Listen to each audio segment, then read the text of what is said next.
Bonjour à toutes et tous, bienvenue dans le premier numéro de No Code Talks avec Pierre Simonin. Donc je suis Pierre Simonin du coup. Je suis freelance no code, je suis membre de l'association No Code France, qui est en fait l'association de la communauté francophone des acteurs du no code. Cette nouvelle émission est en direct sur le Twitch No Code France tous les premiers mercredis du mois, et vous pouvez la retrouver en replay sur ma chaîne YouTube Pierre Simonin No Code, ou sur toutes les plateformes de streaming sous le nom de No Code Talks avec Pierre Simonin. Et aujourd'hui, nous allons répondre à la question: comment se lancer en tant que freelance no code? Alors, pour en discuter, je reçois Julien Mottet. Julien est ingénieur de formation, il a évolué dans le domaine de l'agroalimentaire et du développement durable. Dans sa boîte, c'est un vrai tool guy, il se forme même au développement web en 2018, mais ce sont surtout les outils de no-code qui l'intéressent, et en particulier Airtable. En 2020, il commence à accompagner des petites et moyennes entreprises en tant que freelance, principalement dans l'agroalimentaire, pour les aider à se structurer justement grâce à Airtable. Et quand, à l'été 2021, l'association dans laquelle il travaille ferme, il passe à temps plein sur son activité de freelance. Bienvenue Julien. Bonjour Pierre, merci pour l'invitation. Alors, bienvenue également à tous ceux qui nous rejoignent petit à petit en live. Bonjour à tous, bonne année également. Aujourd'hui, on va se parler de comment se lancer en tant que freelance no code. C'est un très vaste sujet. Je pense que toi et moi, on pourrait sans souci en parler non-stop pendant 5 heures. Donc, on n'a pas la prétention d'être exhaustif, mais on va essayer au maximum d'apporter les réponses aux questions principales que les personnes dans cette situation peuvent se poser, et on vous donnera aussi les clés pour se poser les bonnes questions au moment de se lancer ou quand on vient de se lancer. Voilà, quelles sont les pistes à explorer, quelles questions on doit se poser avant de se lancer. Et j'ai envie de dire, la première question, le premier volet, déjà, c'est l'orientation. Déjà, être freelance no code, est-ce que c'est pour tout le monde? Et sinon, pour qui c'est? Alors, on voit bien que la communauté de No Code France, elle est très diverse.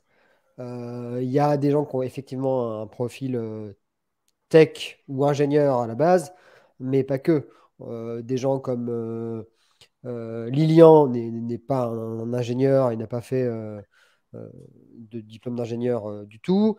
Et puis, j'ai eu aussi échangé avec des anciennes infirmières, une ancienne infirmière en particulier, qui était dans le monde du no-code et s'y plaisait beaucoup. Je pense que ça plaît aux gens qui sont un peu, genre, qui se posent des questions, qui sont assez pragmatiques, peut-être un peu fainéants sur les bords et qui essaient de trouver des solutions pour ne pas faire 15 fois les mêmes choses. Euh, En tout cas, sur des technos type Airtable ou Make ou Zapier. Et puis, un peu débrouillard, des gens qui n'ont pas peur d'aller chercher sur Internet. Euh, Typiquement, moi, quelqu'un qui me dit, moi, j'ai déjà fait un site web perso, j'ai déjà un peu bidouillé, ça m'a plu. Bah, je me dis que c'est quelqu'un qui pourra s'épanouir dans le monde du no-code. Donc, euh, juste quelqu'un qui est un petit peu geek sur les bords, qui aime bien se débrouiller, qui a le goût du challenge et qui aime bien apprendre, je pense que peut s'épanouir dans ce milieu-là. Mais je pense que ça fit très particulièrement à des ingénieurs qui ont un petit peu de background en informatique, mais pas tant que ça, qui ont un peu des compétences en logique et en données, et qui n'ont jamais fait d'informatique parce qu'ils trouvaient ça voilà, c'est trop obscur. Bah, ce type de profil va, je trouve, vraiment s'éclater à faire du no-code, généralement. Ouais, enfin, une curiosité, aimer résoudre des problèmes, voilà, se mettre à réfléchir sur un problème, une situation et trouver les meilleures solutions. Des personnes qui, sans parler vraiment d'informatique, mais juste des personnes qui s'amusent à faire des formules sur Excel ou à voilà, faire des tableurs ou même des documents qui répondront vraiment aux besoins qui sont les plus clairs possibles, etc. Il peut y avoir un fit sur le no-code, effectivement. Je rebondis sur ce que tu disais sur la diversité des profils. C'est vrai qu'on est dans une communauté où il n'y a pas de profil normal. Il n'y a pas de profil type. En revanche, c'est pas forcément quelque chose qui se voit dans les profils qui sont visibles. Malheureusement, les profils visibles, c'est que beaucoup des hommes trentenaires qui ont un bagage scientifique, voire informatique.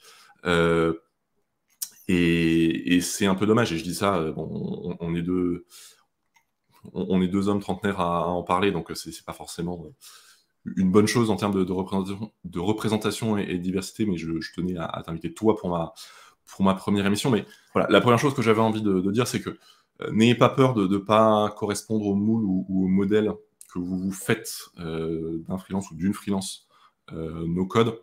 Vraiment, il n'y a pas de normes. Et moi, ça me fait toujours un peu rire quand je vois des gens qui rejoignent la communauté en disant « Oh là, moi, j'ai un parcours un peu atypique. » En fait, je me dis « Mais pour que ce soit un parcours atypique, il faudrait qu'il y ait un parcours typique dans la communauté. » Et il n'y en a pas. Il y a vraiment des gens qui viennent de tous les horizons. Et c'est aussi une force pour les freelances, parce que ça veut dire que c'est aussi des gens qui retournent à leur domaine d'activité, à leurs compétences de prédilection, avec cette nouvelle casquette de freelance no-code, et qui derrière peuvent aussi trouver des missions finalement qui sont différentes ou auprès de clients différents. Voire même qu'ils ne le quittent pas du tout. Par exemple, Jean-François Baudin, ce que j'ai interviewé le mois dernier, il est encore à la tête de sa PME agroalimentaire d'import-export de thon. Il a utilisé Airtable dans sa boîte et il s'éclate avec et ça lui a permis d'avoir une organisation bien huilée. Mais à côté de ça, il est consultant freelance à temps partiel. Et donc, c'est aussi une activité qu'on peut imaginer à temps partiel sur son cœur d'activité parce que c'est là où vous allez apporter le plus de valeur. Tout à fait. Parce Et que d'ailleurs, les c'est missions comme sont ça très que tu as courtes. commencé, il faut aussi. Oui, oui, tout à fait. Alors moi, c'est sur une mission longue, mais vous pouvez faire des missions très courtes de quelques heures, voire ne serait-ce que simplement du coaching et gagner quelques sous supplémentaires à la fin du mois. Donc ça, c'est vrai. Concernant C'est- le fait que les développeurs qui ne trouvent pas de boulot en mission full code peuvent être aussi intéressés, oui, dans la communauté, il y a aussi des développeurs qui Il y font a du beaucoup de no-code développeurs. parce que c'est pratique dans certains cas, parce que peut-être qu'il y a, il y a certains débouchés, peut-être pour trouver plus de petites missions, alors que trouver des missions à temps plein sur du code tout seul, c'est peut-être plus compliqué. Parce que les PME sont peut-être plus frileuses de prendre un codeur qu'un no-codeur aujourd'hui, et peut-être de plus en plus, à mesure que le profil no-code va se connaître.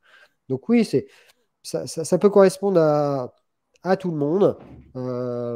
Et après, bon, comme on va en parler, il y a différents types de no-codeurs. Nous, enfin, Pierre, tu es un peu mix. Moi, je suis plutôt quelqu'un qui fait des tools, enfin des outils en interne aux boîtes, mais on peut faire d'autres trucs. On peut faire du dev, on peut faire, enfin, on peut faire des applications. Il y en a pour tous les goûts.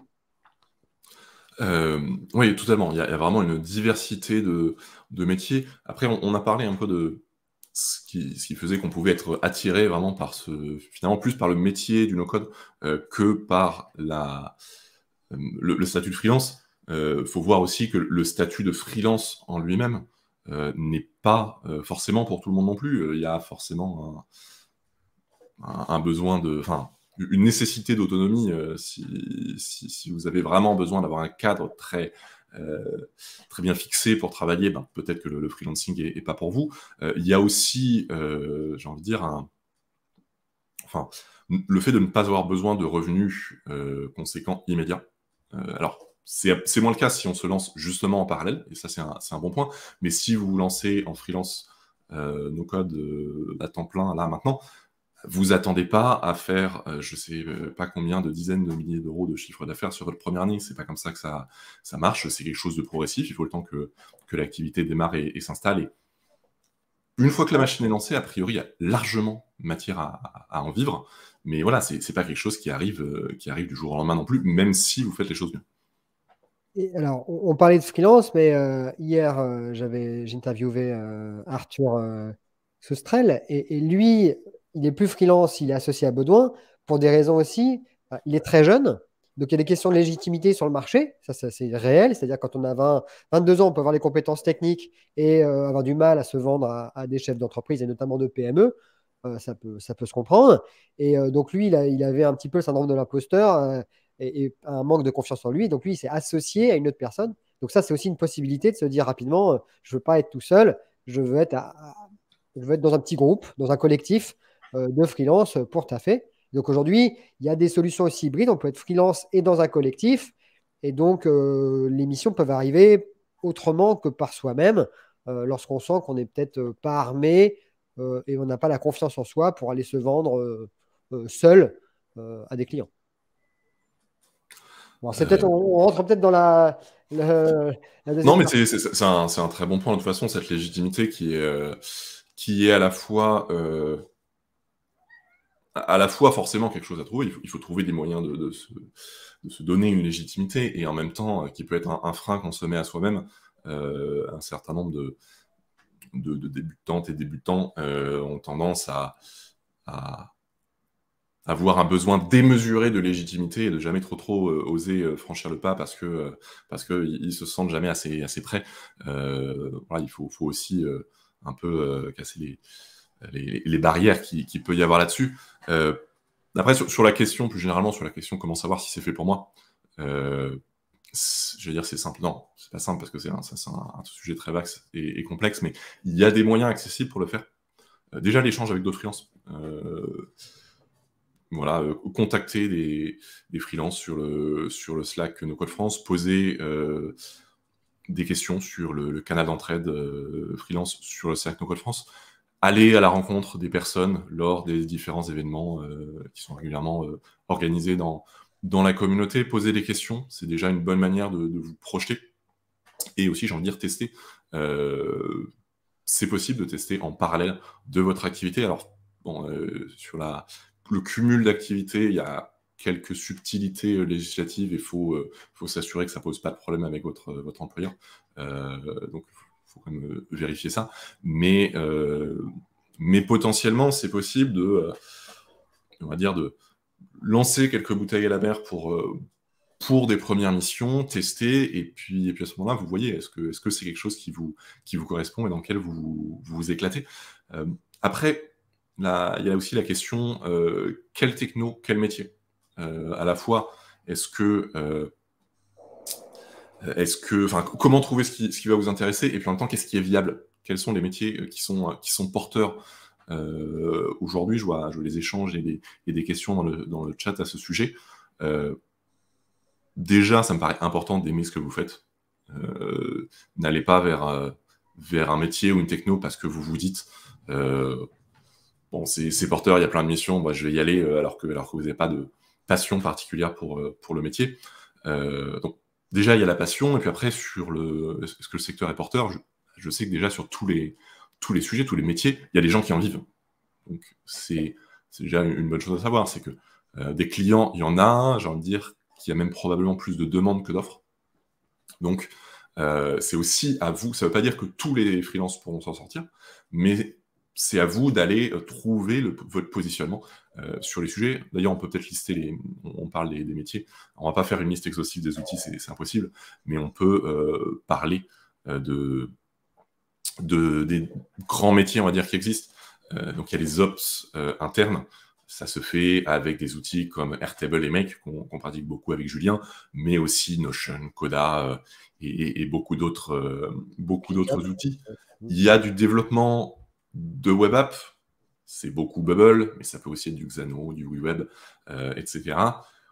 De développement d'app mobile, on a du Adalo, AppGyver, Flutterflow, etc. Glide, n'oublie pas Glide. Glide, effectivement, et beaucoup d'autres. Et il y a aussi le développement de sites web, alors au sens large, site vitrine, one page, site e-commerce, etc. Ça peut être du Webflow, du Doric. Moi, je mets WordPress et Shopify dans les outils no-code aussi parce qu'il n'y a pas de raison, ça permet de faire les mêmes choses que les outils no-code. Et donc, il y a des métiers divers. Assurez-vous de vous lancer dans un métier qui vous fait vibrer et pas juste parce que vous vous dites bon, on m'a dit qu'il y avait plein de missions là-dedans, parce que c'est difficile de tenir dans la durée si vous n'avez pas un minimum la passion et et qui vous animera et que vous pourrez aussi transmettre à vos clients. C'est aussi ça qui fait vivre, hein. C'est votre passion et votre connaissance intime parce que ça vous passionne de votre sujet. Ouais, et même au sein même, je veux dire, de certaines technos, je sais qu'il y a des consultants qui ont tendance à plus ou moins attirer certains profils de clients et donc pour certains profils de missions, notamment sur Airtable Make. Je sais qu'il y a des gens qui font des missions très one-shot, c'est-à-dire qu'on leur demande un produit, ils le font et puis bye bye. Et puis d'autres qui sont plutôt limite des CTO no-code externalisés qui sont avec l'entreprise au fil de l'eau pendant longtemps. Donc ça aussi, c'est quelque chose qu'il faut aussi que vous compreniez. Il y a des avantages et des inconvénients aux deux. C'est-à-dire que lorsqu'on est CTO de plein de boîtes en simultané, il y a une charge mentale importante. Donc il y a du stress. Mais c'est confortable parce qu'il y a tous ces flux financiers qui peuvent arriver. Mais vous pouvez être un peu lent avec chaque client et donc peut-être qu'il y en a certains qui ne vont pas être très contents. Et puis il y a ceux qui sont plutôt one-shot, qui n'ont pas d'affect particulier avec leurs clients, qui prennent un cahier des charges, qui font, qui délivrent et qui passent à la suite. Donc ça aussi, au sein même d'une sous-catégorie, euh, vous pouvez avoir différentes approches. Je pense que là aussi, il faut se sentir vraiment naturel et puis trouver celle qui vous correspond le plus, quoi. Mais ça vient aussi un peu naturellement en échangeant et en se rendant compte de ce qui vous va bien. Après, ça vient avec le temps parce que au début, bah, tu dis un petit peu oui à tout, malheureusement. C'est comme ça. Mmh. Oui. Et c'est aussi en faisant des missions à droite à gauche sur différents modes que tu commences à voir ce qui te convient ou pas, comment tu as envie de travailler. Mais effectivement, au-delà des métiers qui existent, il existe différentes manières hein, d'effectuer, enfin voilà, d'effectuer ces métiers, comme tu dis, du plus ou moins long terme avec différents types de clients. Il y a aussi différentes personnalités de clients avec lesquels vous travaillerez. Vous travaillerez plus ou moins bien. Moi, je ne peux pas travailler, par exemple, avec un client qui sait ce qu'il veut à la virgule près. Il n'y a pas la place pour la décision. Il a déjà tout pensé. Bon, bah, sauf que moi, j'ai aussi un autre avis d'expert qui va se confronter à son avis. S'il n'y a pas la place pour que je puisse donner mon avis et émettre des suggestions sur ce qu'il a fait, on ne va pas s'entendre. En fait. Là où, par exemple, pour des débutantes et débutants, ils seront beaucoup plus sécurisés d'être dans cet environnement-là parce que ben, justement tout est très cadré, le client dit précisément ce qu'il veut, donc on n'a pas forcément besoin de se chercher sur cette phase de conception. Enfin, chacun aussi a des manières différentes de fonctionner que l'on construit au fur et à mesure. N'essayez pas de répondre à toutes ces questions avant de vous être lancé. C'est aussi l'expérience qui vous aide à vous positionner sur tous ces sujets. Mais justement, quand on a commencé la réflexion, qu'on commence à dire, OK, bon, j'ai l'impression que c'est fait pour moi, j'ai envie de me lancer sur tel métier, comment on sait qu'on est prêt? À quel moment est-ce qu'on peut dire qu'on est prêt pour se lancer en tant que freelance? Quand tu dis se lancer, ça veut dire aller chercher un premier client, c'est ça? Ouais. À quel moment, en gros, tu te dis, OK, j'ai la confiance pour me dire, je suis suffisamment bon pour vendre mon temps et mes compétences. Et ça, mine de rien, pour un certain nombre de personnes, je sais que ça a été mon cas, c'est pas un petit pas à franchir. Quoi. Se dire, je crois suffisamment en moi pour me dire que des clients vont aller payer de leur argent mon temps et mes compétences. Voilà, ça peut être une marche pas du tout négligeable à franchir. Je pense que ça dépend. Bah, l'histoire, moi j'ai eu pas mal de chance parce que j'ai pu accompagner gratuitement dans le cadre de mon ancien boulot une structure. Enfin, pas tout à fait gratuitement, mais elle avait de fortes subventions, donc ça lui coûtait quasiment rien. Donc dans ce cas-là, finalement, moi j'ai pu travailler avec la boîte sans que la question financière soit vraiment abordée. Donc j'ai pu monter en compétences pendant des mois en bossant avec une boîte. Donc ça, c'est un cas un peu particulier qui se retrouvera pas souvent.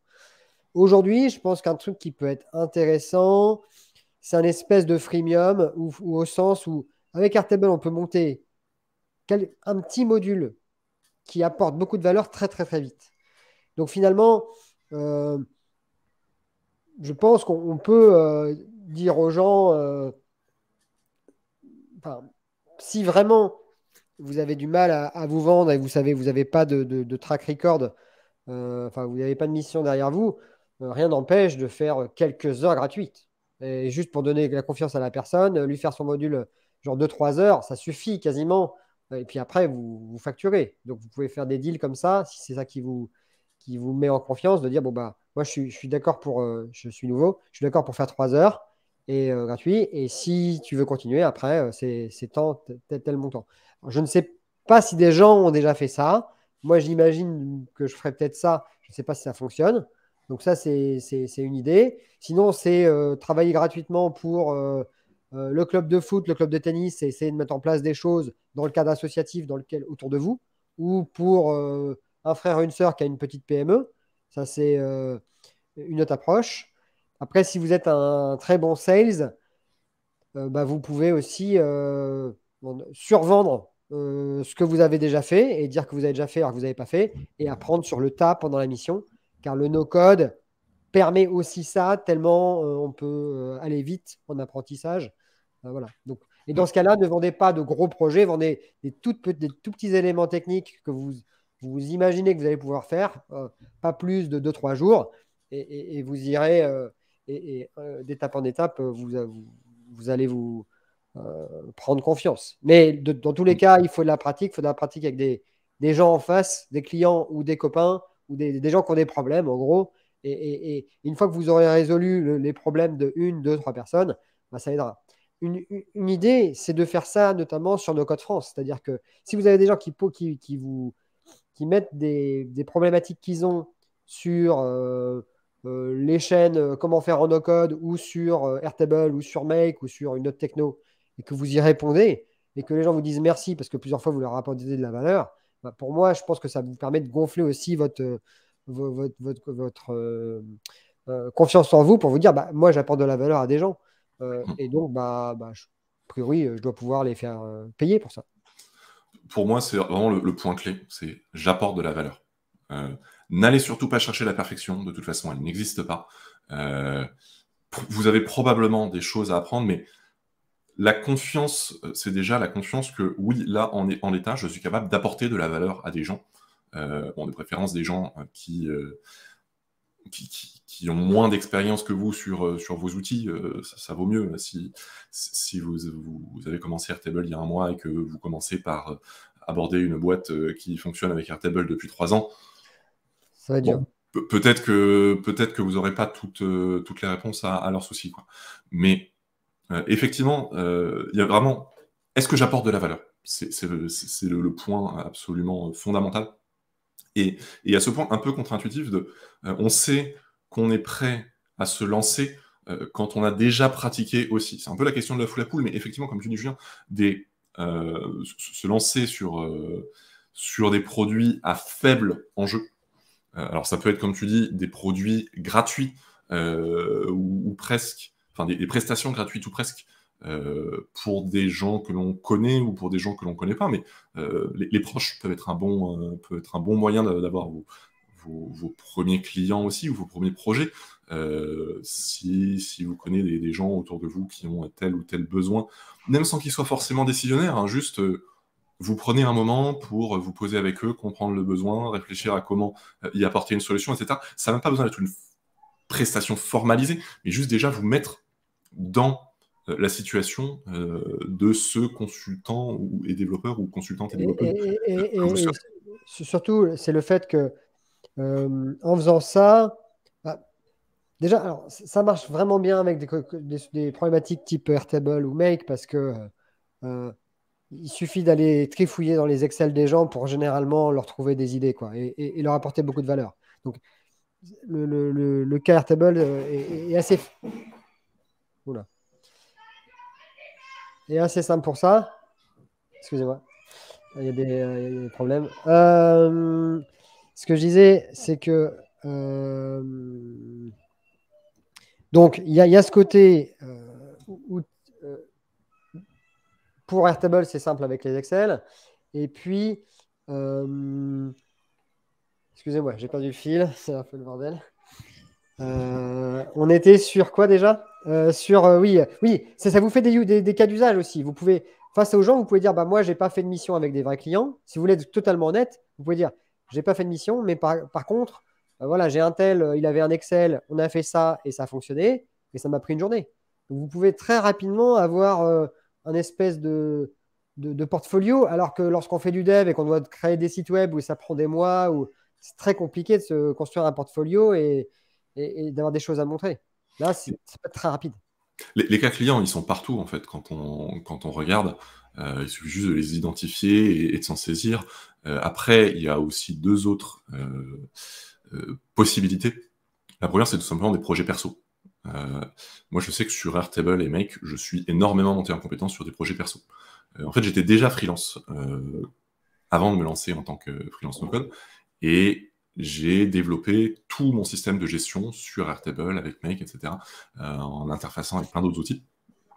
Et mine de rien, développer cet outil, l'améliorer au quotidien, ben, ça m'a appris énormément de choses et ça m'a fait acquérir énormément de compétences que derrière, j'ai pu réutiliser pour des clients. Mais ça peut aussi être des projets auxquels vous croyez, des choses que vous avez envie de développer.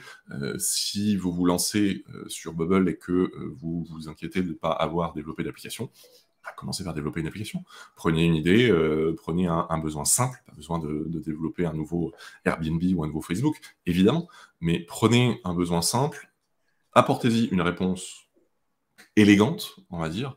Je ne parle pas juste de design, mais d'expérience utilisateur, de la manière dont vous abordez le sujet. Il n'y a pas besoin que ce soit l'application du siècle, mais faites des choses propres que derrière vous pourrez montrer. Et à la question de vos futurs clients, bon, bah, qu'est-ce que vous avez déjà développé, vous ne direz pas bah, rien, vous direz bah, voilà, j'ai développé ça. Ok, c'était pour moi, mais maintenant, ça reste un projet, ça reste une application que j'ai développée. L'autre source de projets accessibles, entre guillemets, c'est No Code for Good. No Code for Good, c'est une association qui met en relation des projets à impact, des projets responsables, et des no-code makers, souvent débutants, mais pas que. Et en fait, c'est un peu une situation win-win où des gens qui ont pas forcément les moyens peuvent bénéficier des compétences d'une personne gratuitement ou pour un tarif solidaire. Et bah, pour les personnes qui se lancent, c'est une manière justement de pratiquer, de se confronter à des vrais cas clients, parce que même si ce sont des projets solidaires, ça reste de vrais cas clients. Et voilà, ça peut être une très bonne manière de se mettre le pied à l'étrier. Après, il faut être très clair aussi, il faut faire attention sur ces projets qui sont gratuits ou à faible coût. Moi, je vous conseille de définir une temporalité pour ce type de projet. Parce que sinon, on peut se poser la question de vous commencer à accompagner gratuitement ou pour, je sais pas, 100 euros par jour. Qu'est-ce qui se passe après un moment quand vous commencez à avoir d'autres clients qui vous payent bien? Voilà, ça peut être un peu compliqué. Il faut, il faut clairement cadrer le projet, et j'ai envie de dire, c'est vrai pas que pour les projets gratuits. Un projet, à part si vous facturez au compteur, c'est-à-dire vous facturez directement au temps passé, le projet doit être très clairement délimité. Il faut savoir où ça commence, où ça s'arrête, quelles sont les limites. Quand vous vous demandez ça, est-ce que ça fait partie du périmètre de la mission ou pas, il doit être assez facile d'y répondre normalement pour un projet bien cadré. Ce qui Et c'est est, le temps plus dans important mon pour les projets cas, gratuits. rarement le cas parce que, comme je disais, je suis beaucoup en mode. Alors, je vais revenir sur la remarque de Florian sur le côté. Je parlais tout à l'heure d'être un peu le CTO de externaliser. Euh, Soyons clairs, je n'ai pas les compétences d'un CTO. Mais dans des structures, pour moi, le CTO, c'est celui qui a le plus de compétences tech dans une structure, quelle qu'elle soit. Euh, et le fait est que lorsqu'on intervient, généralement, on est la personne la plus compétente sur cette thématique-là. Euh, voilà. Donc, on peut appeler ça de technicien informatique, si tu veux, ou technicien no-code. Non, moi, CTO, ça me semble tout à fait, Mais, ça me semble mais tout à fait adapté. Enfin, pour moi, c'est faux de, de prétendre que un no-codeur ou une no-codeuse n'a pas de compétences techniques. Ce sont des compétences techniques. Ce ne sont pas forcément les mêmes compétences techniques que les développeuses et développeurs traditionnels, entre guillemets. Peut-être qu'elles sont plus faciles à acquérir, mais mais elles sont, enfin, ça reste des compétences techniques. Et j'ai envie de dire que les compétences techniques, de toute façon, doivent être adaptées à la stack d'outils, enfin, à l'ensemble d'outils utilisés par l'entreprise. Un développeur qui connaît tous les frameworks, mais qui arrive dans une entreprise dont la stack principale est Airtable, bah, il n'est pas à sa place, en fait. Et alors, et ça doit aussi dépendre des technologies, c'est-à-dire que pour Bubble, probablement que la demande allait sur une application spécifique qui est peut-être une partie du périmètre de l'entreprise. Mais quand on arrive sur du Airtable dans une petite structure, dans pas mal de cas, je ne dis pas tous, mais moi, on va dire au moins sur 30 ou 40% des cas, dans Airtable, il y a tout. Donc en fait, toute la boîte est dans Airtable. Et donc, quand je parle de CTO, c'est-à-dire que heureusement ou malheureusement, en fait, tu maîtrises et tu contrôles toute l'activité de la structure au sein d'un même outil et tu as cette connaissance. Et aussi, c'est une charge mentale parce que bah, c'est toi que l'on vient voir en permanence dès qu'il y a des problématiques techniques. C'est pour ça que je parle de CTO. Effectivement, par rapport au CTO d'une startup de 200 personnes qui fait je sais pas, un outil SaaS très très performant, bah, en termes de niveau de compétence, c'est pas comparable, on est clair. Mais il y a quand même côté en charge de toute l'activité technique. Et de mon expérience, c'est pas mal le cas sur mes missions. Oui, enfin, c'est un terme de niveau de compétence, mais enfin, je pense que c'est aussi juste pas les mêmes compétences. Ça nécessite certaines compétences que le CTO d'une startup de 200 personnes n'a pas parce que c'est pas son métier. Le métier de nos codeurs en l'occurrence de CTO no code a aussi certaines spécificités. Pour moi, un CTO, son rôle, c'est d'une part de gérer la stack technique et d'autre part d'aider à prendre des décisions techniques éclairées, en l'occurrence dans le champ du no-code. Et pour moi, enfin, c'est tout à fait pertinent d'avoir ce rôle-là, y compris dans les outils no-code, mais on dévie un peu du sujet. On a parlé de comment obtenir les premières missions. Ça, c'est vrai que c'est un sujet à part entière, mais voilà, maintenant on a eu les premières missions, on s'est rassuré sur le fait que l'on apportait de la valeur aux clients ou aux personnes qui ont été suffisamment gentilles pour tester avec nous. Et je rappelle que c'est vraiment le critère. Est-ce que j'apporte de la valeur? Il n'y a pas besoin que ce soit parfait, il n'y a pas besoin de savoir tout. Voilà. Une fois qu'on a fait ça, comment est-ce qu'on vend de manière un peu plus sérieuse, un peu plus industrielle? Une fois que j'ai eu ma première et ma deuxième mission, comment je récupère les 10 suivantes? Alors, je précise qu'il existe plein de méthodes différentes. Toutes ces méthodes marchent, mais qu'elles ne marchent pas pour tout le monde. Dans le sens où on n'a pas tous le même mode de fonctionnement, on n'a pas tous les mêmes points forts et points faibles, on ne s'éclate pas tous sur les mêmes choses. Et voilà, il y a des gens qui vont s'éclater à faire de la prospection, là, qui vont s'éclater à aller discuter avec des gens dans les salons, il y en a qui vont s'éclater à faire du marketing de contenu. Voilà, tout ça, ça peut marcher, mais ça ne marchera pas forcément pour tout le monde. Donc, n'essayez pas d'appliquer les recettes d'une personne ou d'une autre parce qu'elle vous dit c'est ça qu'il faut faire, ça marche. Essayez avant tout de savoir sur quoi vous êtes à l'aise. Quelles sont les techniques, on va dire, de prospection qui sont vraiment les plus adaptées pour moi. Donc toi, Julien, qu'est-ce que tu recommanderais comme différentes techniques? Je pense que alors, il faut parler de ce que vous faites et parler aux gens.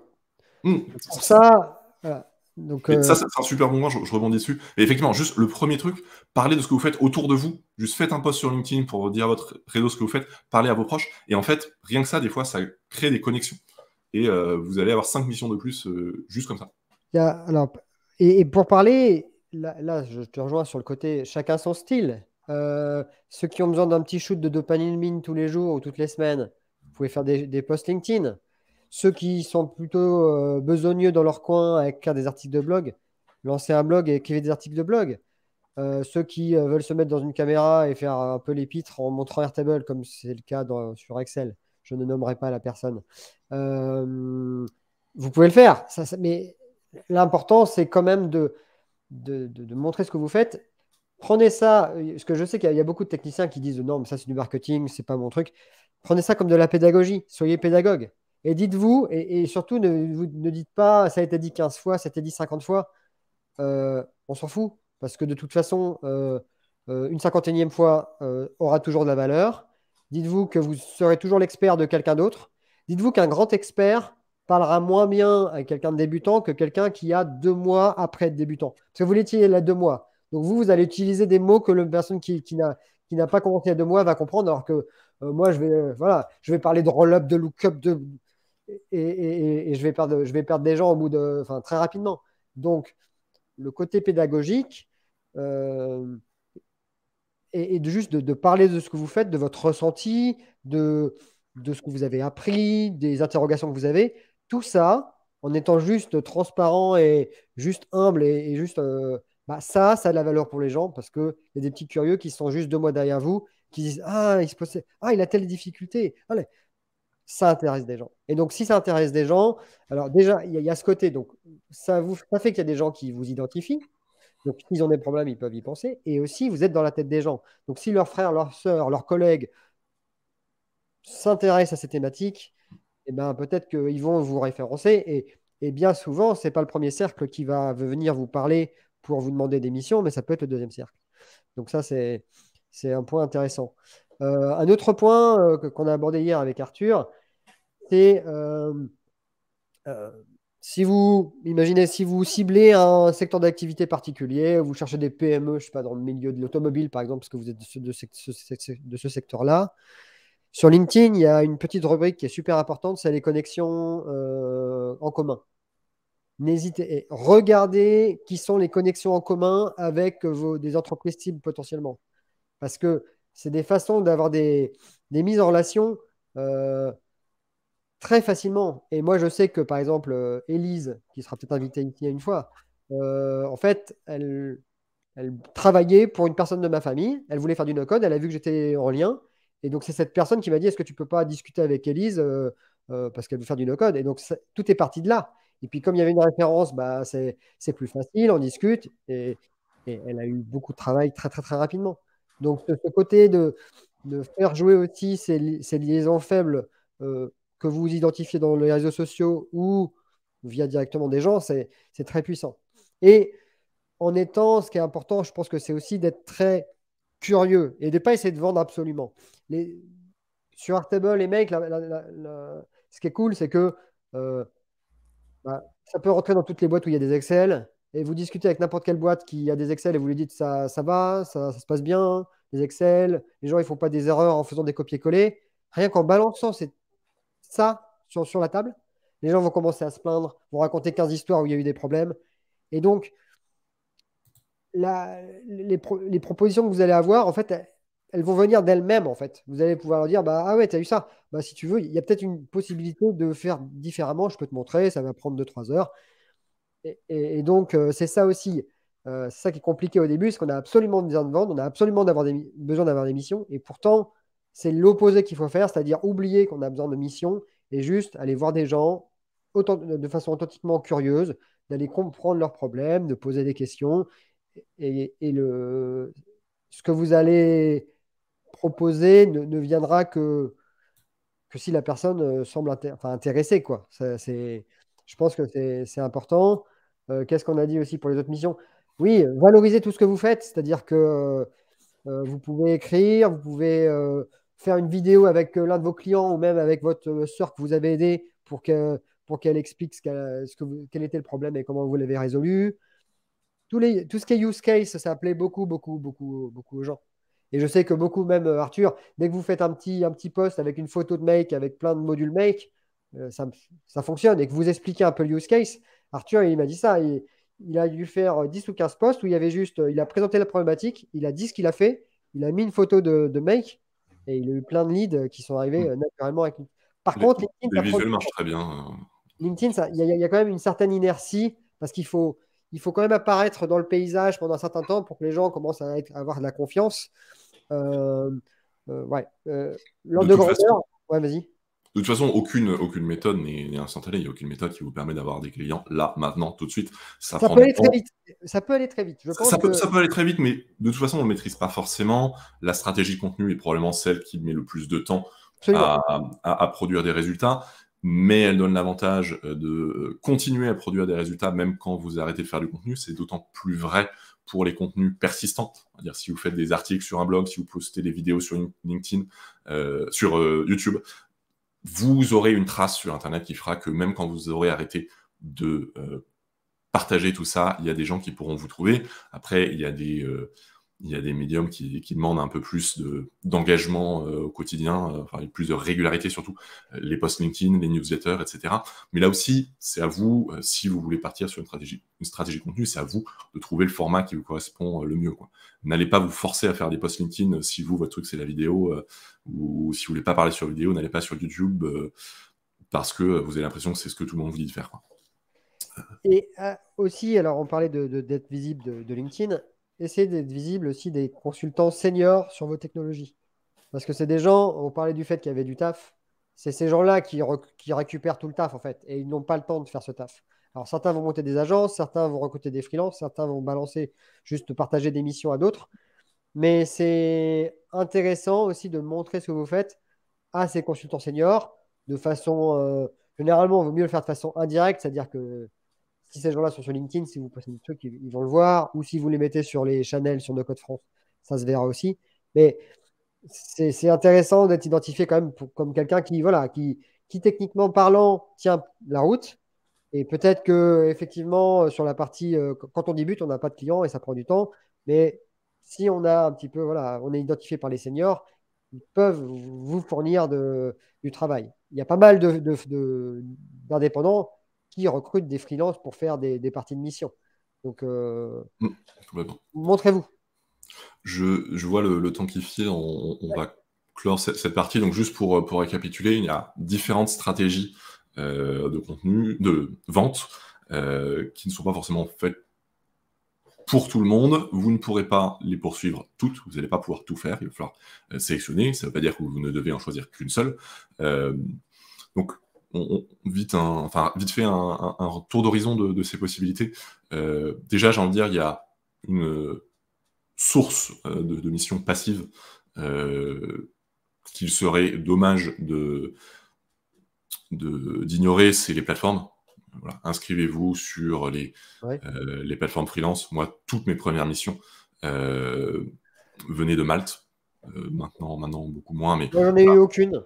Enfin, moi, c'est comme ça que je me suis lancé. Et en fait, j'ai envie de dire, ça marche pas, peu importe, au moins vous avez essayé. Et en fait, peut-être que vous vous rendrez compte que vous pouvez tourner à temps plein sur Malte sans rien faire, pas de stratégie de contenu ou quoi que ce soit, et ça vous va très bien.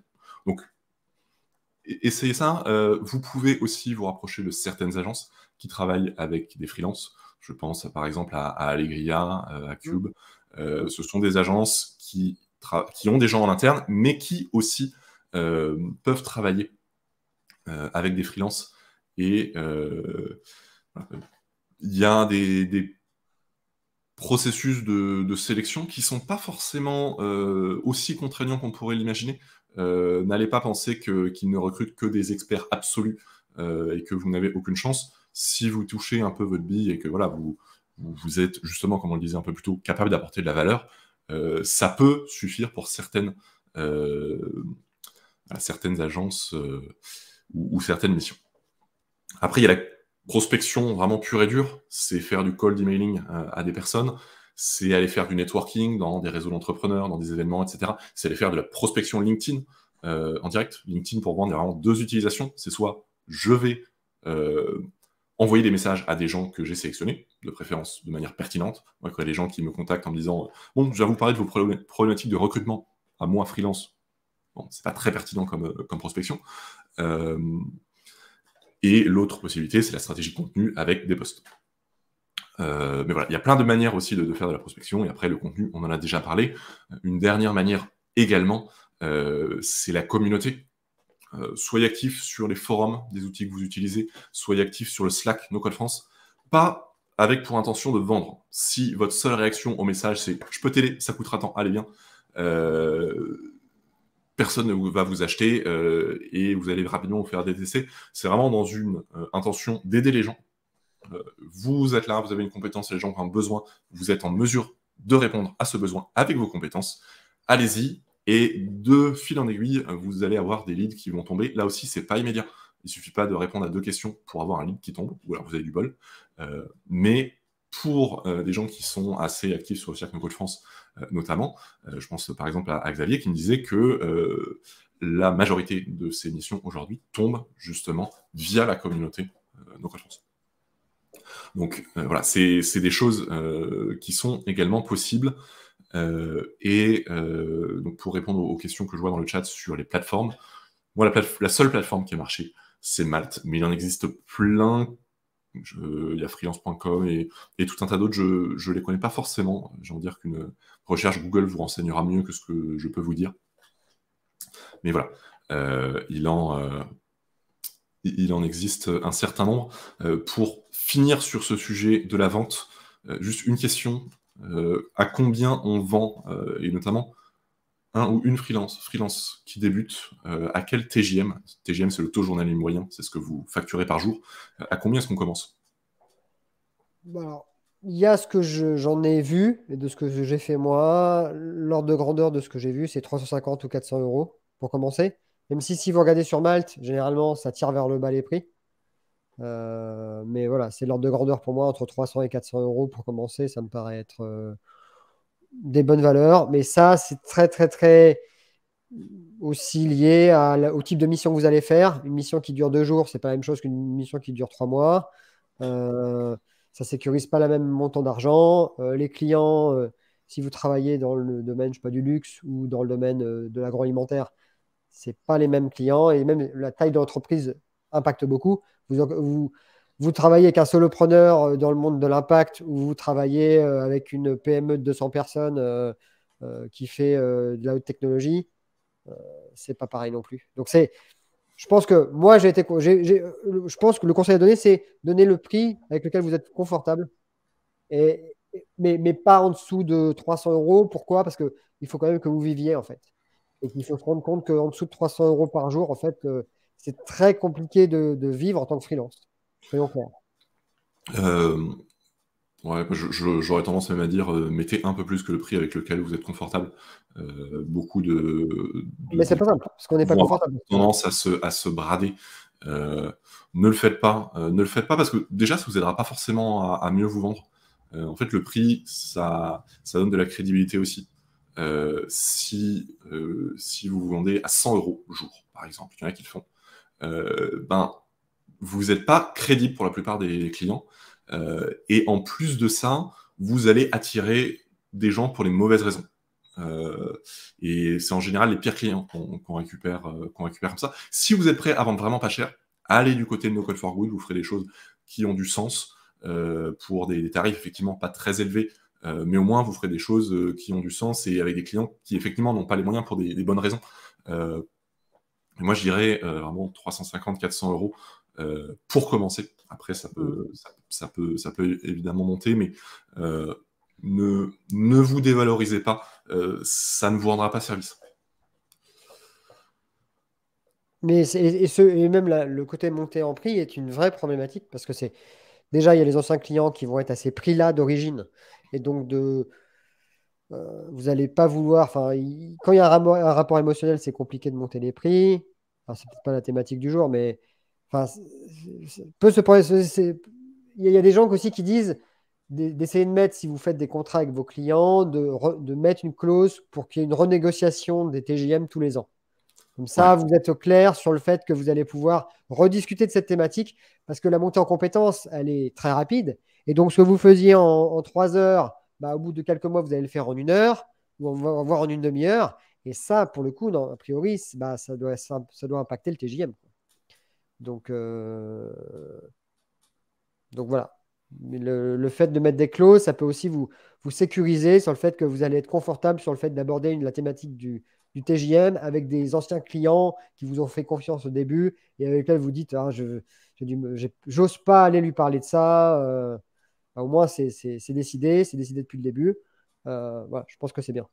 Surtout dans un contexte d'inflation où de toute façon ces thématiques sont importantes. Voilà. Dans le chat, il y a les personnes qui discutent un peu des TJM. Il y en a qui disent en dessous de 300 euros, t'es pas crédible. Je sais pas, j'ai pas d'études, j'ai pas de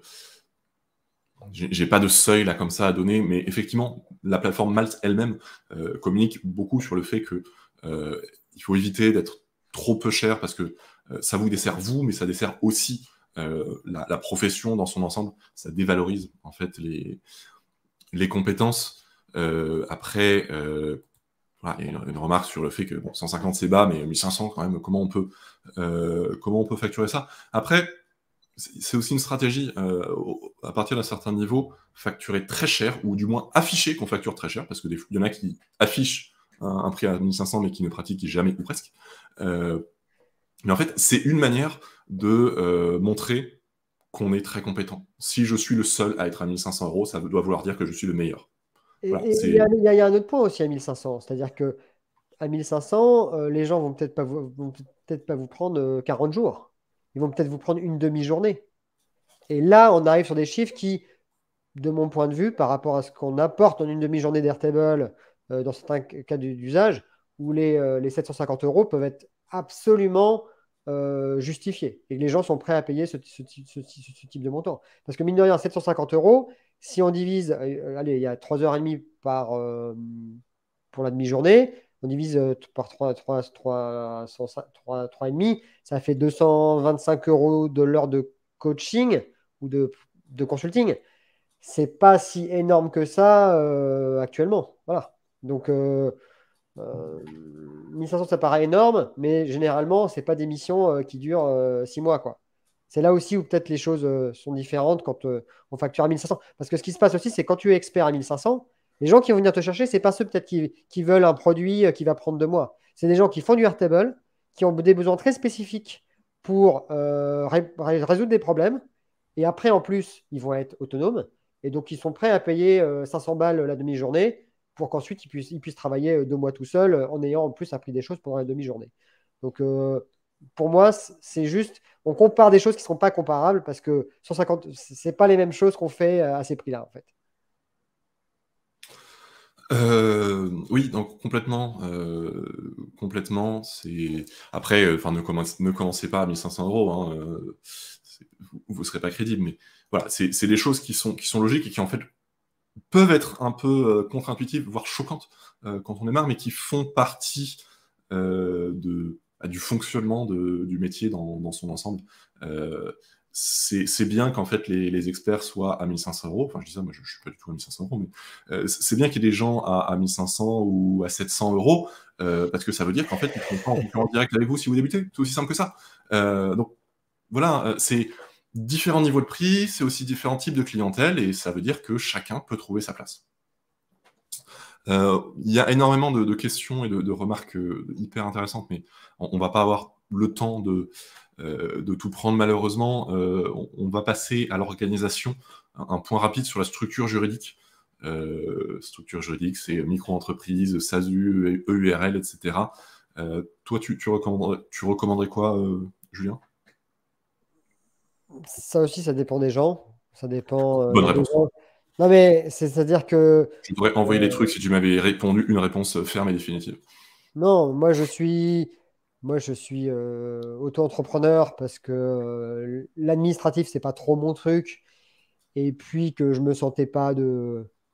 Je sais qu'il y a des gens qui font une SASU et qui touchent le chômage. Ça a des intérêts et des choses comme ça. Moi, je sais que j'ai eu des pressions un peu familiales pour ne pas faire ça parce que j'aurais été mal vu. Donc, voilà. Mon côté freelance m'allait très bien.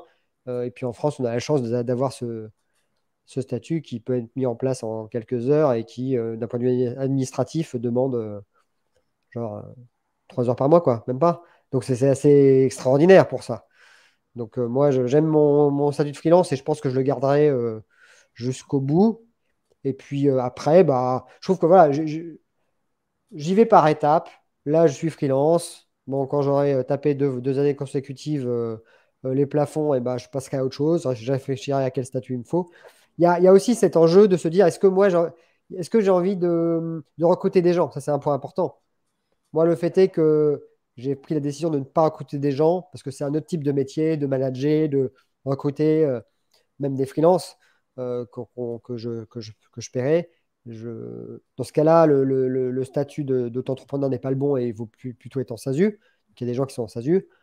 Moi, m'ayant dit que je ne recruterai pas des gens pour faire le taf et que je ferai le taf moi-même, j'ai très peu de coûts. Dans ce contexte-là, mon statut me va très bien comme c'est. Oui, bah, de toute façon, la micro-entreprise sera bien pour commencer pour la plupart des gens, parce que c'est vrai que c'est hyper facile. Euh, enfin, très simple à gérer, très avantageux en termes de cotisation sociale. Selon les cas, ça peut avoir le coup d'envisager autre chose, mais là, à ce moment-là, peut-être faites-vous conseiller par une personne qui s'y connaît, sachant que la micro-entreprise, voilà, on ne cotise pas, par exemple, au chômage, même pour la retraite, c'est voilà, c'est pas grand-chose. Si vous passez votre vie en micro-entreprise, ne comptez pas avoir une grosse retraite. J'espère que vous avez mis de côté. Donc voilà, c'est tout ça à prendre en compte. C'est un sujet à part entière, donc on va pas s'éterniser dessus. On va plutôt parler d'organisation au quotidien. Comment est-ce qu'on s'organise? Comment est-ce qu'on trouve l'énergie, la motivation? Comment est-ce qu'on arrive à gérer tout ça? Parce que, en fait, on peut assez rapidement passer d'un moment à purée, j'ai pas de mission, à en fait, j'en ai trop, j'arrive plus à gérer, comment je fais ça? Et comment est-ce qu'on arrive justement à gérer ces périodes avec, sans mission? Alors, la partie sans mission, moi, j'ai pas trop eu. J'en ai discuté un peu hier avec Arthur d'ailleurs. Euh, je pense que c'est dans ces moments-là où il faut aller discuter encore plus avec des gens, justement, de leurs problèmes, de mieux comprendre. Et si vous n'avez pas assez, peut-être de comprendre pourquoi vous n'avez pas assez. Il y a peut-être des raisons concrètes. Peut-être que votre façon de vous présenter euh, n'inspire pas confiance, ou peut-être que vous n'avez pas assez mis en valeur ce que vous avez fait dans le passé, ou alors, voilà, il faut aussi parfois se remettre en question si quelque chose ne fonctionne pas. Je considère que si vous avez été actif dans une communauté, si vous avez eu quelques clients, que vous avez présenté ces use cases sur différents supports et qu'au bout d'un an, c'est le désert, il y a un vrai problème. Et même au bout de 6 mois, enfin, oui, non, un an, il y a un vrai problème. Donc, c'est important aussi parfois de se remettre en cause sur, il y a probablement des choses que je dois faire évoluer. Euh, voilà. Donc, mais je ne peux pas vraiment vous en parler parce que j'ai eu la chance de ne pas avoir trop ce type de désert parce que j'ai accepté un peu tout le monde tout le temps au début.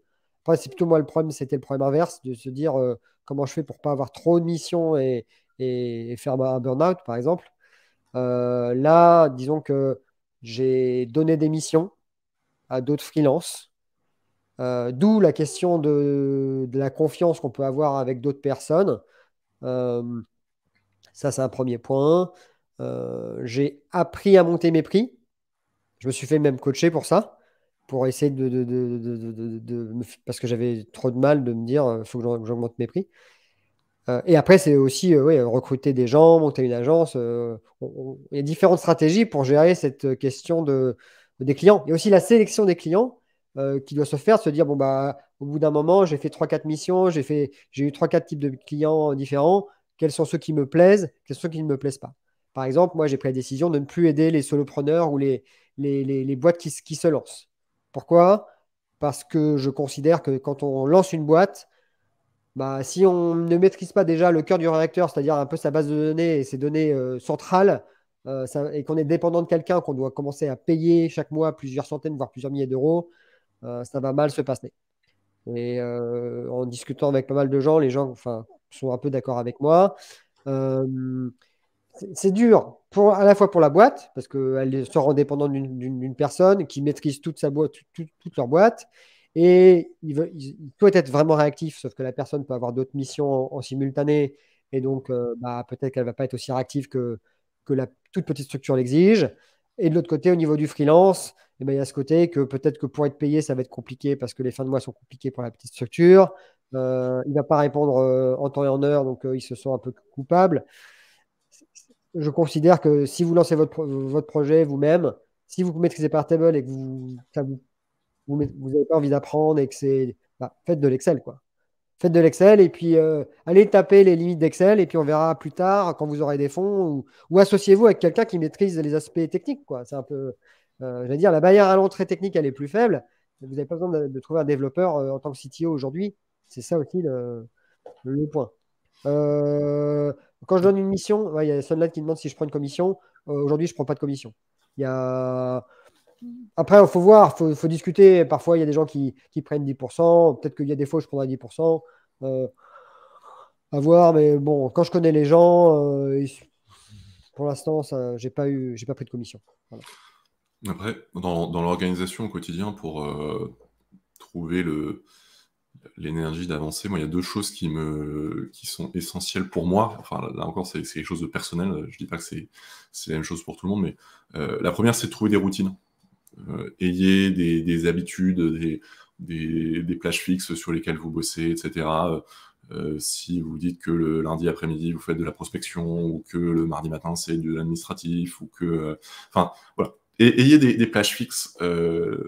Ça vous aidera à bien avancer sur les différents sujets d'un freelance, parce qu'un freelance, son travail n'est pas uniquement de livrer, voilà, des projets aux clients, mais c'est voilà, c'est aussi d'autres choses. Ça peut être du commercial, de la communication, de l'administratif, de la formation, etc. Et le deuxième point, c'est soyez indulgent et bienveillant avec vous-même. Vous ne pourrez pas être tout le temps productif, tout le temps, tous les jours. Enfin, c'est pas possible. Et en fait, si vous passez votre temps à vous auto-flageller de oh là là, j'ai pas assez bossé aujourd'hui, oh là là, j'ai rien fait, ben ça va pas amener grand chose de bien. Donc, faut accepter que ces périodes existent. Et ça veut pas dire qu'il faut pas essayer de mettre en place des stratégies de correction si vous avez ce problème-là, mais ne culpabilisez pas, ça ne sert à rien et c'est tout à fait normal. C'est vraiment quelque chose qui vient avec la vie de freelance, quoi. Vous êtes votre propre patron, vous êtes votre propre moteur, et ce moteur, des fois, vous avez du mal à le suivre, et des fois, il cale, on ne sait pas totalement pourquoi.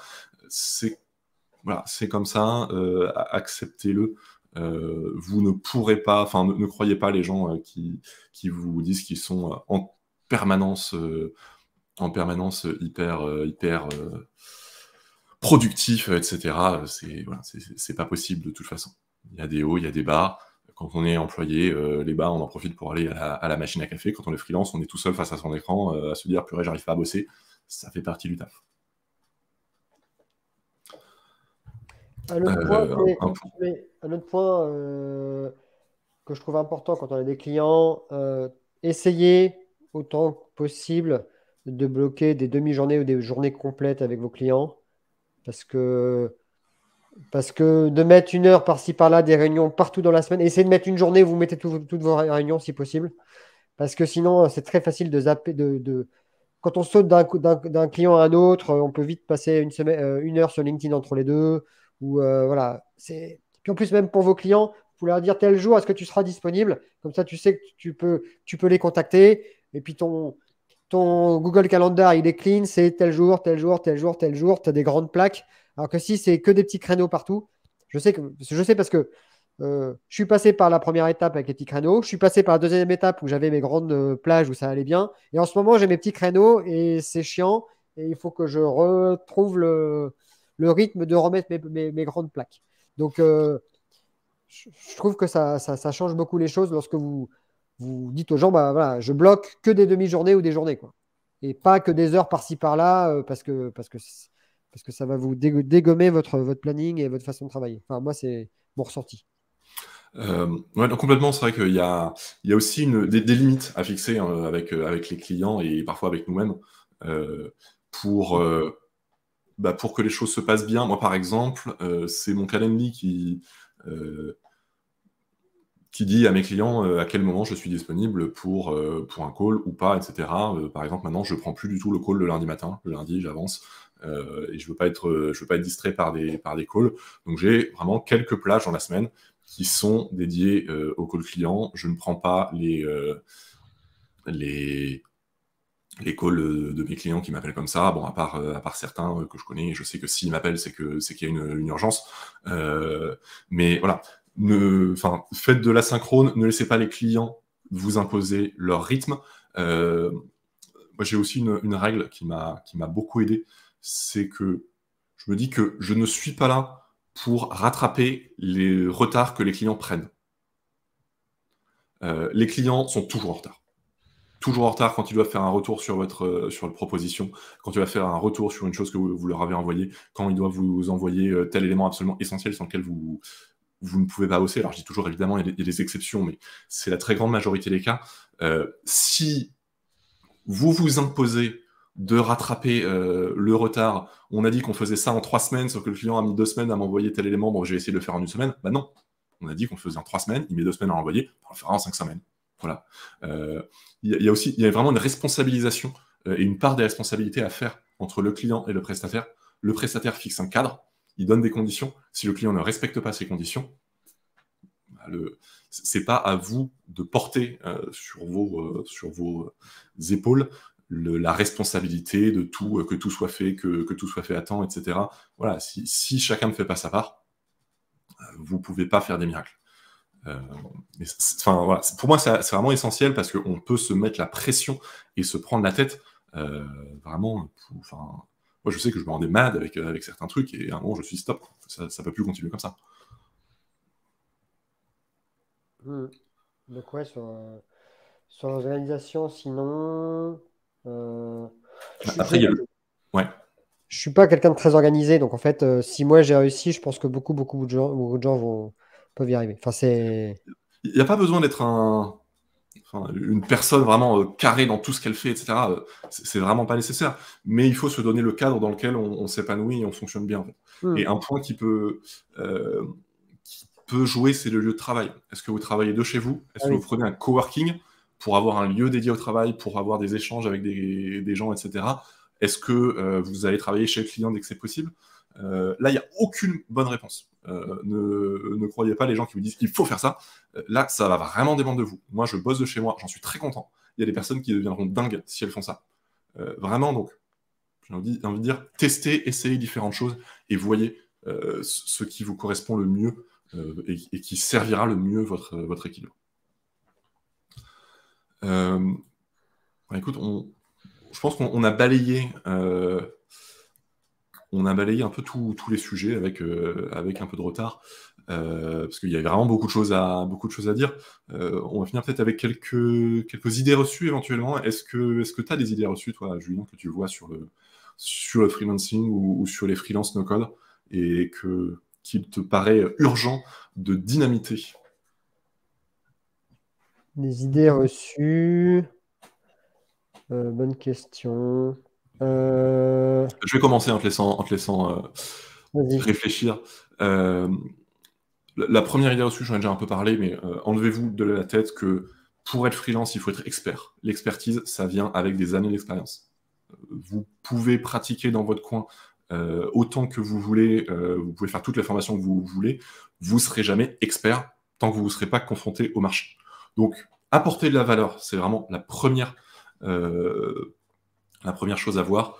Ne cherchez pas à tout prix à être expert, à tout savoir, à avoir réponse à tout. Et surtout, ne vous comparez pas, d'une part, à certaines figures idéalisées, à des personnes que vous voyez sur LinkedIn ou ailleurs, et à l'image que vous faites de ces personnes-là.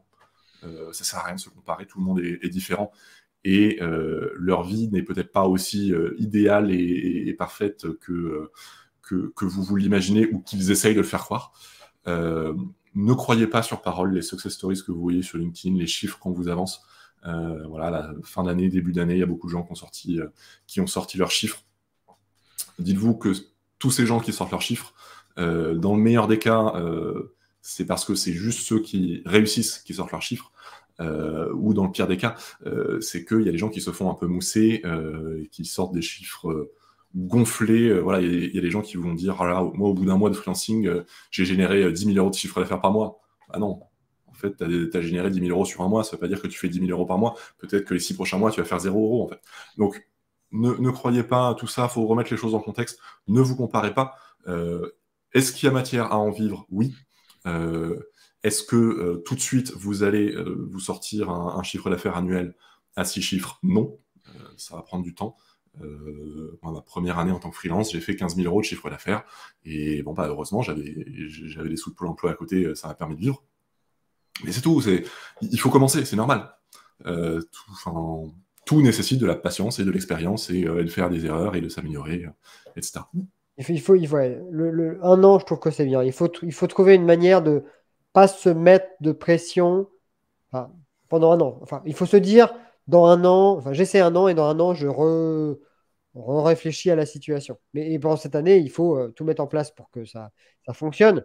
Mais voilà, il faut se donner ça au moins, je pense. Sinon, c'est trop de pression. Il y a des risques d'échec sur une période plus courte, alors que potentiellement, il y a le fit pour que ça fonctionne, quoi. Ah non, je trouve que c'est bien. Hmm. Et, Euh, ouais. après, d'un point de vue positionnement, c'est vrai que il y a 2, 3 ans, il suffisait d'être je sais pas, consultant Airtable pour être potentiellement identifié même sur les réseaux sociaux. Aujourd'hui, c'est bien aussi de voir si vous avez certaines spécificités ou des secteurs d'activité qui vous plaisent et essayer peut-être de creuser ces secteurs d'activité ou de parler de use case du secteur d'activité en question. Ça peut être intéressant aussi et ça donne un angle à votre positionnement. Ça, c'est un autre point aussi.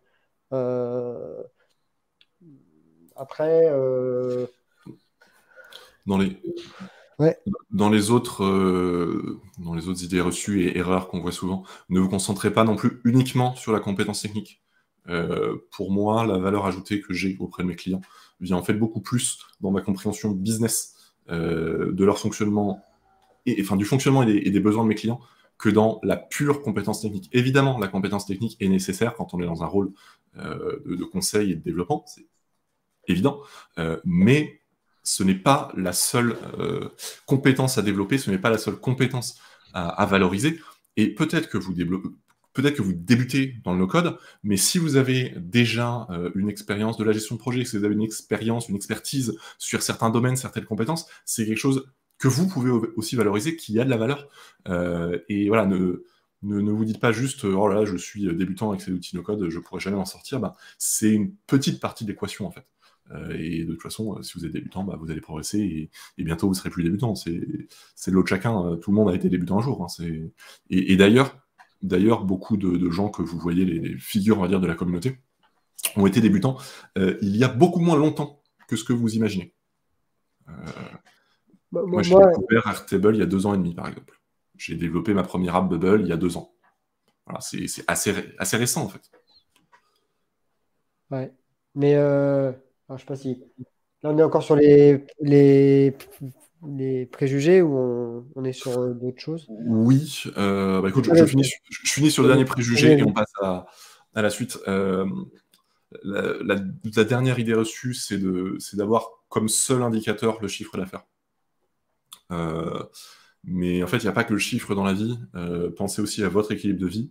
C'est cool de gagner plein d'argent, mais si vous n'avez pas le temps de le dépenser, d'en profiter, voilà, des fois, il vaut mieux avoir plus de temps que plus d'argent. Pensez à faire ce que vous aimez, dans l'émission et en dehors. Et voilà, dites-vous qu'il n'y a pas un seul modèle de réussite. Donc ne vous laissez pas impressionner par telle ou telle personne. Ne suivez pas aveuglement tel ou tel modèle. Faites avant tout ce qui vous ressemble, ce que vous avez envie de faire, ce dont vous avez besoin. Voilà, sachez que les figures visibles de la communauté ne représentent pas grand-chose d'autre qu'elles-mêmes. L'immense majorité des freelances no-code, vous n'en avez jamais entendu parler, vous n'en entendrez jamais parler, et ce sont des gens qui vivent très bien de leur activité. Donc il n'y a pas besoin de devenir connu ou d'avoir tant de followers ou de suivre tel modèle ou de gagner tant. Voilà, on cherche avant tout à se construire, on va dire, une vie et une activité qui nous conviennent. Donc ne perdez pas forcément ça de vue. Je t'en prie, Julien. Oui, ça revient à l'histoire de qui vous êtes. Si vous avez un certain ego, que vous avez besoin de dopamine, pas de souci, faites comme moi, faites des posts LinkedIn. Si c'est pas votre truc, vous trouvez ça très pédant et très battu vu, eh ben, vous faites d'autres choses, des articles de blog. Mais l'important, c'est quand même voilà, de créer du contenu, de parler à des gens, de comprendre leurs problèmes. J'allais dire, et pour Airtable, enfin, moi j'aime bien le côté commercial avec Airtable et Make parce que c'est très simple. Trouvez quelqu'un qui fait de l'Excel. N'importe qui. Trouvez-le, trouvez quelqu'un, discutez de ses Excel et vous verrez que vous apportez de la valeur avec Airtable.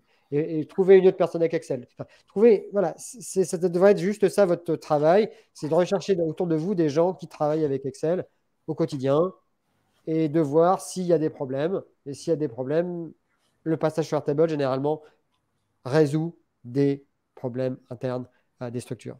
Et donc, c'est ça aussi qui est très simple avec ce type de techno, c'est qu'il n'y a pas besoin En plus, Airtable ressemble à Excel. C'est ça aussi qui a une grosse valeur, c'est que vous montrez Airtable la première fois, ah bah c'est comme Excel. Bah oui. Alors que et comment expliquer ce que vous allez faire avec d'autres types de techno, d'autres types d'interfaces, la barrière à l'entrée est beaucoup plus importante. Donc si vous voulez vous lancer, moi je ne peux conseiller que mes technos parce que je n'ai de l'e-score que pour ça, c'est chercher des Excel partout, partout, partout. Des Excel et des problèmes. Et si vous avez des Excel et des problèmes d'organisation et d'information, juste parler d'Airtable et de ce que ça suffira et ça lancera quelque chose. Parce que déjà en interne, les gens qui ont des problèmes qui découvrent Airtable par eux-mêmes font waouh, voilà. Donc C'est et quand on parle d'ailleurs des technologies, le choix de vos technologies, au-delà du métier, peut être une manière de se positionner sur certains besoins ou sur d'autres, ou sur certains types de clients. Par exemple, sur notre métier, on parle beaucoup d'Airtable, c'est de très loin l'outil dominant, mais c'est pas le seul. bien Si sûr. vous choisissez d'opter à la place ou en parallèle pour TimeTonic, par exemple, qui est une alternative française, ben, vous pourrez aussi toucher d'autres types de clients Et ça sur peut le être même métier.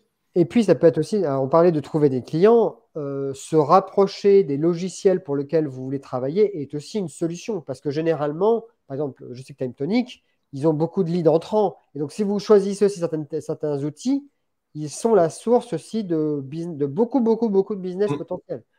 XAR, je crois aussi que c'est pareil. Donc, il y a des outils qui se lancent, qui ont une force croissance, et en fait, le studio qui gère ou la boîte qui gère l'outil ne peut plus suivre en termes au niveau des prestations. Et en vous rapprochant d'eux, ça peut être la façon de recevoir beaucoup, beaucoup de, de, de business et de se Mm. lancer aussi. Peut-être que sur Airtable, vous allez avoir du mal, mais vous faites du time tonic qui ressemble, et puis vous revenez dans Airtable quand vous avez mis sur Airtable. Enfin voilà, il y a Et on a la chance d'avoir beaucoup d'outils en France, hein. beaucoup d'outils français aussi. On a cité TimeTonic, SAR, on peut citer aussi Udo, Zilio, et j'en oublie encore beaucoup. Mais voilà, il y a beaucoup d'outils qui existent. Ça peut être une manière de se positionner, de se différencier. Euh, sur les derniers conseils qu'on peut donner, j'ai envie de dire, déjà faites-vous accompagner si possible. Ne restez pas dans votre coin, discutez avec des personnes qui vivent la même chose que vous ou qui sont passées par là où vous êtes passé. Et je vous lance une petite exclue d'ailleurs, c'est que No Code France, et la guilde professionnalisation de No Code France, plus précisément, lance un programme de mentorat donc, qui vise à mettre en relation un mentor avec un ou une mentor avec un ou une mentorée, et aussi à faire des mises en relation pour de l'échange entre pairs. Si vous préférez, plutôt que d'être mentor ou mentoré, vous préférez échanger avec une personne qui est au même niveau que vous, vous pouvez aussi, et vous pouvez choisir d'être à la fois mentoré et échanger entre pairs, ou mentor et, enfin, vous pouvez être mentor et mentoré, vous pouvez faire plusieurs choses à la fois. Donc c'est un programme qui se lance. Le formulaire est accessible à mentorat.nocode-france.fr. Voilà, donc c'est vraiment le lancement de ce programme. Vous êtes les premiers à avoir le lien. J'ai une précision quand même, c'est qu'il est nécessaire pour candidater d'être membre de l'association No Code France, pour une raison simple, c'est qu'il y a plus de 9000 personnes dans la communauté, on ne peut pas gérer un programme de mentorat si tout le monde se précipite dessus, donc pour l'instant, on réduit ça aux membres de l'association. Devenir membre de l'association, c'est 20 € par an. Vous trouverez toutes les informations sur nocode-france.fr, que vous candidatiez au programme de mentorat ou pas. Je vous recommande de toute façon d'adhérer à l'association. C'est une bonne manière de soutenir tout ça, tout ce qui se passe, le Slack, les streams, etc. Et Julien, je te laisse le mot de la fin sur ce sujet de comment se lancer en tant que freelance no-code. Voilà, le mot de la fin, ton dernier conseil, je t'en prie. Bah, moi, à titre personnel, ça a vraiment changé ma vie. Et je sais que, en fait, pendant 15 ans, j'ai été plutôt salarié et ça n'a c'est jamais bien passé. Et donc, je sais que le freelance, je serai freelance toute ma vie maintenant. Enfin, voilà, ça, c'est un fait. Après, au niveau des conseils, sur ma technologie, j'en ai parlé. Moi, je pense qu'il faut être très concentré sur les problèmes des gens. Et quand vous résolvez des problèmes des gens et que vous apportez de la valeur, vous savez que vous allez dans la bonne direction. Peut-être que c'est gratuit au début, mais il y a un moment où ça va payer. Et puis j'aime bien parler un petit peu de ce que j'appelle le Golden Circle, c'est le fait que vous allez faire des missions. Ces missions, bah, vous allez apprendre des choses, vous allez rencontrer des gens amusants, vous allez faire des choses. De ces choses-là, vous allez pouvoir créer des contenus avec. Parce que je considère qu'il y a beaucoup de gens qui disent, mais je ne sais pas de quoi parler. Mais en fait, dès que vous avez une petite idée de quelque chose, il y a quelqu'un qui vous dit quelque chose de marrant, quelque chose qui vous étonne, vous apprenez quelque chose. Dès qu'il y a quelque chose d'émotionnel qui se passe en lien avec ce que vous faites, vous pouvez faire un post dessus.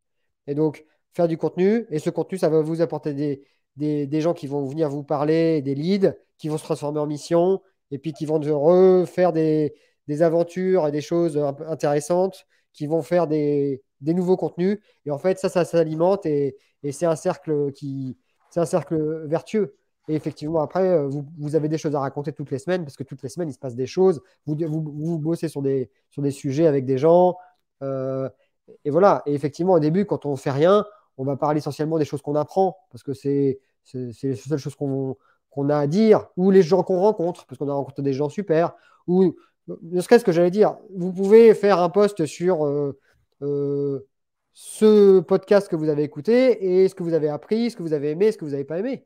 Voilà, c'est des choses comme ça. Dès que vous faites des choses, vous faites des comptes rendus par rapport à ça et ça vous crée du contenu. Et puis, c'est une façon d'exister un petit peu et aussi d'avoir un historique de sa vie. Ça, c'est un point important. Quand on crée du contenu aussi, il y a ce côté aussi on voit et on se crée sa propre histoire. Et ça, mine de rien, quand on regarde en arrière, dire cette année, qu'est-ce que j'ai fait? Moi, j'ai fait ça, puis j'ai fait ça, puis j'ai fait ça. Et de créer du contenu, je trouve que ça a beaucoup de valeur pour ça, c'est-à-dire d'avoir un petit peu ce fil conducteur de son année. Et on peut relire un petit peu soit ses posts LinkedIn, soit ses blogs, soit les photos qu'on a fait pour voir bah, qu'on a évolué, et qu'on a progressé, qu'on a rencontré des gens. Et je pense que c'est ça le plus important aussi, c'est de faire de se créer une histoire qui fait que bah, quand on regarde derrière, bah, on est content, on a vu qu'on a fait des choses cool, quoi. Donc ce contenu, il n'est pas là aussi pour juste vendre et avoir des missions, c'est aussi pour se créer bah, une histoire. Et il y a des gens qui s'écrivent. Enfin, je finirai par une petite anecdote. Mon père, là, il est parti à la retraite et quand il avait 20 ans, il était au Maroc et il envoyait des lettres à sa mère tous les 3 jours. Et là, en ce moment, qu'est-ce qu'il fait? Il relit les lettres qu'il a écrites à sa mère il y a 40 ans et il dit que c'est extraordinaire. Donc, je pense que créer du contenu, ça peut aussi avoir de la valeur dans 10, 20, 30 ans, quand vous reviendrez, vous regarderez en arrière ce que vous avez fait. Et si vous n'avez pas de photos, pas de contenu écrit, rien, vous ne pourrez rien en dire. Par contre, si vous avez créé un petit peu de contenu, c'est une façon aussi de pouvoir revenir sur votre passé avec une certaine nostalgie. Mais ça a du bon, quoi. Ça fait plaisir aussi. Voilà. Et, et- et d'ailleurs, pour alimenter ce cercle vertueux, pensez à faire des enquêtes de satisfaction. Quelqu'un l'a mentionné dans le chat un peu plus tôt. Euh, Envoyez des enquêtes de satisfaction pour voir qu'est-ce qui a bien été, qu'est-ce que vous pouvez améliorer, pour récupérer un témoignage du client que vous pourrez derrière utiliser pour vendre, que vous pourrez mettre en avant. C'est hyper précieux et ça vous permettra d'autant mieux de capitaliser une mission après l'autre. Je sais que ça peut être un peu impressionnant au début. Moi, même maintenant, à chaque fois que j'envoie mon enquête de satisfaction après une mission, je suis terrifié à l'idée de ce que le client va dire et de tout le mal qu'il va dire de moi. Et à chaque fois, il est super content et tout va bien. Et des fois, il trouve même rien à améliorer dans la prestation. Et voilà. Donc, ça peut être impressionnant, notamment quand on débute, mais ne vous arrêtez pas à ça. Les gens, les clients en général sont satisfaits des missions qu'ils commandent, et c'est pas parce que vous êtes débutant ou débutante que c'est différent. Vous êtes là pour apporter de la valeur, pour répondre à un besoin. C'est pas grave si c'est pas parfait. C'est, enfin, Mieux vaut fait que parfait, on dit ouais, ça. Et mieux c'est vaut vrai. fait que parfait. Ce qui compte, c'est d'apporter de la valeur Oui. avant tout. C'est de répondre à un besoin. Et vous aurez, ou vous avez, ou vous aurez prochainement Et avec moyens Airtable, l'intérêt aussi de faire des choses en live et de construire avec le client, notamment avec Airtable, c'est que cette satisfaction, vous allez les voir sur leur regard, sur leur réaction en direct sur ce que vous êtes en train de faire. Et même si hier, ce matin, avec un mec qui maîtrise Airtable, bah, il était tout fou, il était super content de tout ce qu'on arrivait à faire parce qu'il découvrait les interfaces. Voilà, donc ça se voit aussi lorsque vous travaillez avec ces gens. Et c'est ça qui est cool aussi avec ce métier aujourd'hui. Voilà.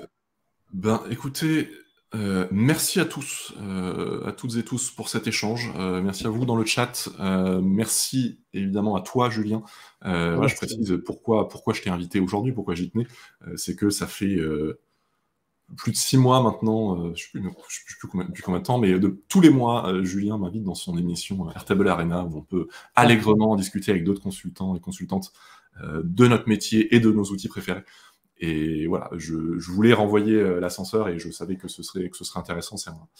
Comment se lancer et comment être freelance no code, c'est un sujet dont tu parles beaucoup dans tes posts LinkedIn, que je recommande d'ailleurs. Donc, voilà, j'avais envie d'en discuter avec toi. Tu ne m'as pas déçu. Vous ne m'avez pas déçu non plus dans le chat. Merci beaucoup. Merci d'être resté alors qu'on a Tu as explosé le compteur. Hein. On a pulvérisé complètement le timing. On a passé les 40 personnes et là on a encore 30 alors que ça fait 1h30. Bravo. Voilà, on était censé être là pour une petite heure tranquille, ça fait presque 1h30. Mais on va conclure, je vous rassure. Donc, merci beaucoup. Avant de finir, est-ce que tu as une actualité à partager, Julien? Où est-ce qu'on peut te suivre? LinkedIn. LinkedIn pour mes posts. Si vous voulez venir discuter, si vous avez besoin de conseils, LinkedIn aussi. C'est LinkedIn essentiellement. Voilà. Et puis sinon, non, il y a les 2 émissions par mois on air, le premier mardi du mois. Donc on va se frotter un petit peu chaque première semaine du mois. Et puis les Airtable Arena avec un peu la communauté des consultants Airtable et Make le 3e mardi du mois. Rien de spécial. Alors il y aura des petites surprises courant mai, mars, avril, mais c'est un peu confidentiel donc je ne peux pas trop en parler. C'est pas tout seul, c'est avec d'autres gens. Voilà. Mais sinon, non, c'est cool. J'aime parler avec des gens, donc n'hésitez pas à venir blablater. Non, mais on apprend beaucoup des gens avec qui on discute, donc moi je. Ah, mais complètement. Et d'ailleurs, c'est pour ça que j'ai lancé cette émission. Bon, déjà parce que à force de voir tout le monde streamer, je me suis dit, mais pourquoi pas moi? J'ai envie de dire des trucs aussi. Mais bien sûr. Et aussi parce que, en fait, dans tout, moi, ça fait un peu plus d'1 an que je fais partie de cette communauté, et dans tous les échanges que j'ai pu avoir, souvent, je me suis dit, mais c'est juste hyper intéressant. On échange nos vues, nos expériences, nos bonnes pratiques, etc. Ça mériterait de passer à la postérité, j'allais dire. C'est un peu fort, mais ça mériterait de partager. Je suis sûr qu'il y a d'autres personnes que ça peut intéresser. Et du coup, c'est exactement l'objectif de cette émission, qui est, je le rappelle, une émission mensuelle. Donc, c'était le premier épisode. Le mois prochain, je recevrai Manon Mercier, la nouvelle animatrice de la guilde diversité et inclusion de No Code France. On parlera justement de diversité et d'inclusion dans le no-code. Donc concrètement, en diversité et inclusion dans le no-code, on en est où? On doit faire quoi? Ce sera le mercredi 1er février 2023 à 13h. Donc n'oubliez pas de noter le rendez-vous dans votre agenda. D'ici là, prenez toutes et tous bien soin de vous et no-codez bien. À très vite.